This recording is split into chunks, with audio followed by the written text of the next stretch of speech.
Aí, galera, folguinha aí. Tá de férias ou é folga? O conjunto todinho da suspensão se movimenta, ó. Na hora da frenagem, ó.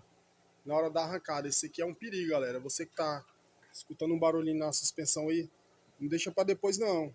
Você pode estar colocando sua vida em risco e a vida de terceiros. Mas pra gente verificar o que é pra gente escolher o melhor caminho pra estar resolvendo.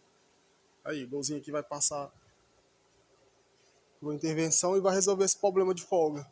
E outro relato também do cliente, desgaste prematuro dos pneus. A gente vai verificar a geometria. Tá também resolvendo esse problema aí.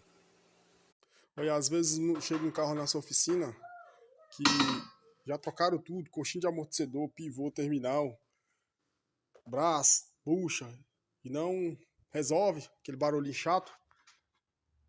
Dá atençãozinha na bucha do estabilizador, ó. Como é que tá a mola? Isso aqui é pra tá firme, ó. Ah, como é que tá a mola, ó. E a folga? Eu consigo sentir a folga aqui na mão, ó. Movimentando ali, ó. Ó.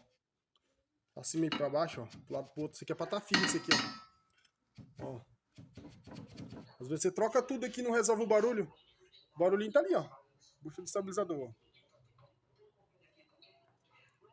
Ambos lados, ó. Aí como a gente já sabe, já pegou, ó. Como a gente já sabe, a gente já pegou esses defeitinhos pra resolver, já trocaram tudo, não resolveu. A gente já passa logo pro cliente fazer a substituição dela.